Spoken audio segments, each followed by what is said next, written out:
do next, this is after centering, the next step is coning the clay. Coning the clay is actually moving the clay up and back down. What that does, it moves the clay in a spiral direction so that when you do open it to make a pot, you're going with the grain of the clay in a circular direction instead of the wedges going back and forth. Now this is very similar to centering. I'm going to go ahead and use my left hand just like I did before, elbow into my stomach, into my pelvis, pressure from my back, and I'm going to allow the clay to come up. That's the first step. The second step, and it can be done simultaneously, by bringing the right hand in and pull it toward the body. And let the clay start moving up.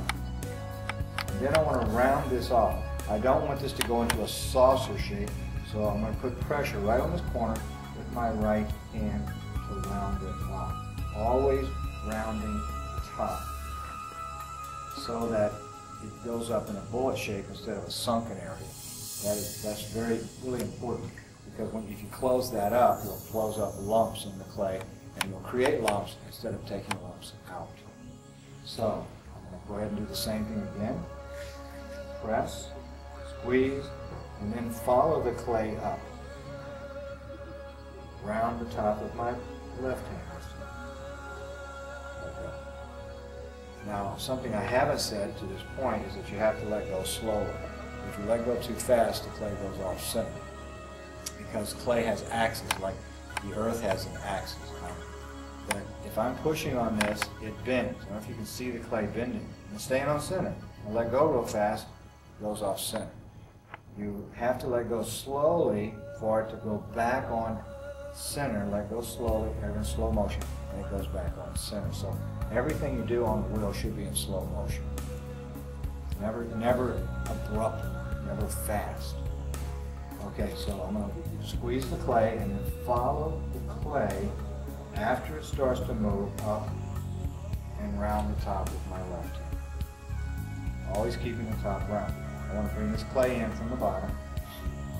Bring it in, come up, over the top, always rounding the top, bringing the clay up. That's moving the clay in that spiral direction like I said earlier. Now, I'm going to bring the clay back down. The trick to bringing it back down is to center the clay at the top with your left hand. Most students will bring their hand here and the top goes off center. Bring to the top, press down from the top, and center the top at the same time. Always centering. Now, can you stop at any time and get some water? You can. If the clay is wet enough, you can move it on down. If you want to stop, relax, let go, get a little bit of water. You always have to get water to lubricate your hands so that the clay won't drag on your hands. Centering the top, moving the clay, let it move on down, nice and even. Okay, so what we're going to do now, I want to cone the clay 3 times before you make the pot. I suggest that you cone the clay until you feel comfortable moving to the next step. I'm telling my students, I have strings attached to my, I usually grade my students at each one of these steps, and I'll want them to practice it until they feel confident that they can do this on their own without me breathing down their neck doing it. So I really want to make sure that you have coning down. One thing, this is not the only way to do any of these techniques. There's several different ways to do these techniques. And just because your instructor or you do it a different way doesn't mean it's wrong or right. You've got to find out what's right for you.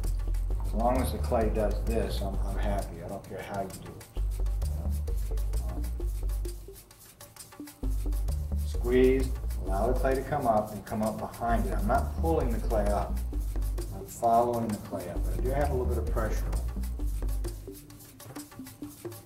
And you might want to make sure that last little bit right here is squeezed at the bottom. Come up, over the top, hold it right there, hold it. I'm holding it right there with this thumb on this edge to round, relax, let go. Then I'm going to bring the whole thing back down. right shoulder on top, and try to pull that elbow in. I've got two different pressures going at the same time. I'm leaning in with my left hand, with my back. I'm pushing down with my shoulder with the right hand. So it's not just pressure from my arm. I've seen potters that are very strong and they can do that. They don't have to use their body weight. My instructor did at Texas Tech, James Watkins. The guy's so strong, he just touched the clay and it moved. And most people really need to use their body weight just because they're not that strong.